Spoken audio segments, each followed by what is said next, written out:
bawa ke Indonesia kan belum tentu mau gitu ya? Ya belum tentu, tapi kalau diyakinkan saya kira bisa. Kalau Pak Surya pengen kembali? Saya belum punya rencana karena situasi yang semacam ini buat saya kejutan. Saya tidak mengira bahwa bisa terjadi langkah-langkah di dalam saya masih hidup. Terus terang saja, ini adalah suatu saat yang bersejarah, bukan saja buat saya sih sudah bukan apa-apa lagi. Ya, jika ingin kembali jadi WNI, ya saya gembira dan kita semua saya kira gembira. Terima kasih. Untuk menunjukkan bahwa memang negara ini melindungi warganya. Terima kasih, Pak Daryanto, Pak Suryo, terima kasih. Silahkan kembali. Terima kasih, Mas. Terima kasih. Terima kasih. Sahabat Jempol, baru saja kita dengarkan dialog antara Presiden Joko Widodo bersama warga negara Indonesia yang sudah menjadi WNA dan kini ingin kembali menjadi WNI. Betapa mengharukannya ketika kita mendengarkan sebuah curahan hati antara Presiden Republik Indonesia dengan warga negaranya. Dialog mengharukan itu terjadi ketika Presiden Joko Widodo berkunjung ke Kabupaten Pidi, Provinsi Aceh Darussalam. Diketahui bahwa kunjungan Presiden RI Joko Widodo dalam rangka melaksanakan rekomendasi penyelesaian pelanggaran HAM yang berat. Pemerintah memiliki niat yang tulus atas rekomendasi dari BPHAM untuk menyelesaikan pelanggaran hak asasi manusia berat di negara kita Indonesia. Dan kepada para korban atau ahli waris korban, saya mengucapkan terima kasih atas kebesaran hati Bapak, Ibu, dan saudara-saudara sekalian untuk menerima proses ini setelah melalui penantian yang sangat panjang. Saya yakin tidak ada proses yang sia-sia. Semoga awal dari proses yang baik ini menjadi pembuka jalan bagi upaya-upaya untuk menyembuhkan luka-luka yang ada. Awal bagi terbangunnya kehidupan yang adil, damai, dan sejahtera di atas fondasi perlindungan dan penghormatan pada hak-hak asasi manusia dan kemanusiaan. Saya rasa itu yang ingin saya sampaikan, dan dengan mengucap Bismillahirrahmanirrahim pada siang hari ini secara resmi saya luncurkan program pelaksanaan rekomendasi penyelesaian non-yudisial pelanggaran hak-hak asasi manusia HAM berat di Indonesia. Terima kasih. Wassalamualaikum warahmatullahi wabarakatuh. Sahabat Jempol, pertemuan yang mengharukan antara Presiden Republik Indonesia Joko Widodo dan masyarakat Kabupaten Pidi, Provinsi Nangro Aceh Darussalam itu tak lepas dari peranan PJ Bupati Pidi, Insinyur Wahyudi Adi Siswanto, yang telah mempersiapkan dengan matang penyambutan kedatangan Presiden Republik Indonesia itu, mulai dari koordinasi teknis akomodasi, pembersihan lokasi rumah gedong, hingga pembangunan opini. Sebenarnya rumah gedong yang pernah menjadi posko TNI saat berkonflik dengan GAM, kini hanya tinggallah puing-puing saja. Karena kemarahan massa pada sekitar tahun 1989 hingga 1998, rumah gedong itu telah dibakar warga. Langkah Direktur Perencanaan dan Pengendalian Kegiatan Operasi BIN itu dinilai cukup berani dan mengundang kontroversi, bahkan membiarkan panah opini media menghajar dirinya. Wahyudi bahkan dengan berani membuat pernyataan bahwa rumah gedong itu bukanlah situs sejarah. Tentu saja pernyataan itu mengguncang seluruh Aceh. Para aktivis HAM bahkan turut berkomentar tajam, seolah Wahyudi telah melakukan kesalahan besar. Namun siapa nyana, langkah Wahyudi justru menjadikan rumah gedong sebagai epicentrum pusaran opini nasional. Semuanya menjadi terbalik. Tiba-tiba gelombang gerakan opini negatif itu berubah menjadi cahaya gemerlap bagi kepentingan pembangunan generasi PD yang cemerlang. Assalamualaikum warahmatullahi wabarakatuh. Yang saya hormati Bapak Bayi Mahmudin, Deputi 2 Sekretaris Presiden, Bapak Yusuf Permana, dan Bapak Sesmenko, serta Bapak Asisten 3 Provinsi Aceh.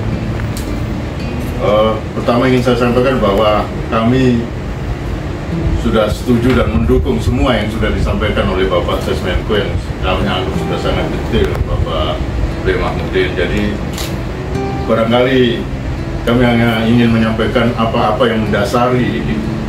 Misalnya persoalan kenapa tembok harus dibersihkan, ditinggalkan tangga. Ada hal-hal yang barangkali harus disampaikan. Satu, bahwa kita dalam konteks kedatangan Presiden sebagai tamu di Kabupaten Pidi, kami utamakan keamanan.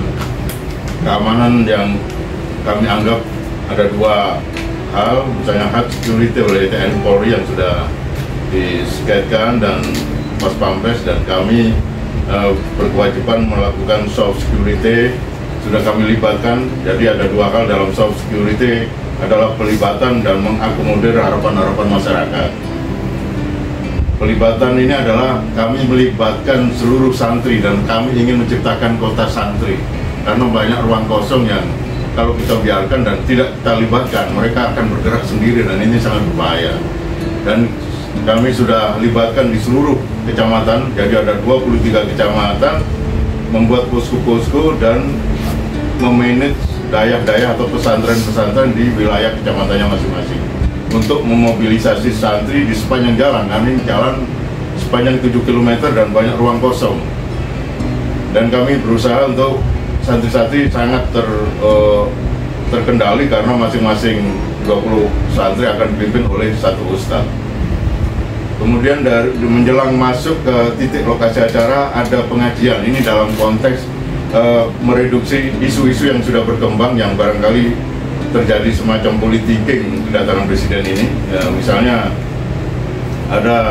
sebetulnya ada pro kontra tentang tembok itu, Pak Bay. Jadi saya menganggap ada upaya-upaya mengingat kembali konflik GAM dan TNI. Jadi saya simpulkan yang mengendaki pendirian replika dan tembok itu adalah kelompok GAM, dan sudah kami telisik memang mereka menginginkan itu diingat sebagai kekejaman TNI, dan itu yang kita tidak lakukan. Jadi kita berupaya bahwa konflik adalah kita lupakan dan kita bangun generasi baru di Pidi khususnya. Jadi dalam harapan masyarakat, karena kemarin sampai pada pembongkaran tembok itu juga ada hal-hal yang berkembang, misalnya ada tangisan-tangisan apa itu yang mereka sendiri tidak mengendaki adanya tembok tersebut, sementara kelompok-kelompok politik mengendaki itu masih berdiri di situ. Jadi alhamdulillah sudah kita bersihkan, tinggal tangga itu saja. Tangga itu memang menjadi pertanda buat Presiden bahwa di situ yang namanya rumah gedung ada tangganya seperti itu, dan perlu diketahui langsung oleh Presiden. Itu yang pertama. Yang kedua, dalam kerangka mengakomodir harapan masyarakat Pidi, Pak Bayi, jadi kami memiliki Mars Salam Pidi Mulia, dan kami siapkan Mars ini ketika selesai dinyanyikan setelah Indonesia Raya, kemudian membaca ayat suci Al-Quran, kemudian himne Aceh, dan Mars Pidi Mulia.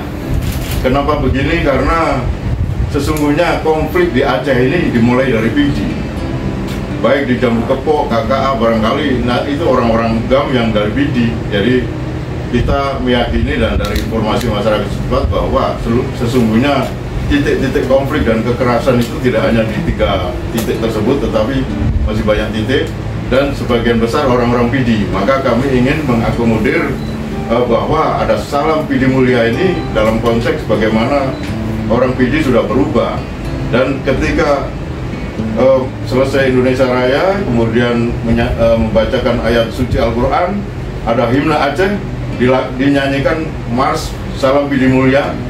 Kami mengharap Presiden juga bisa mengucapkan Salam Pidi Mulia. Nah, itu kita siapkan ibu-ibu di ujung jalan itu jauh dari jarak titik lokasi itu akan mengangkat tangan semua dengan berdiri salam, dan semua santri sampai Mutiara Timur yang ada di posko-posko karena mengikuti secara Zoom, mereka akan mengangkat tangan semua salam, dan mudah-mudahan ini mengakomodir psikologi masyarakat Pidi bahwa mereka akan mendapatkan perhatian sebagai kota santri yang penuh dengan salam. Nah, demikian saja yang ingin saya sampaikan, Bapak B. Mahmudin. Terima kasih. Assalamualaikum warahmatullahi wabarakatuh. Saat kehadiran Presiden RI Joko Widodo di Kabupaten Pidi untuk menyelesaikan pelanggaran HAM yang berat, Wahyudi Adisiswanto pasang badan. Dan kini masyarakat Pidi pun gembira riang. Salam Pidi mulia.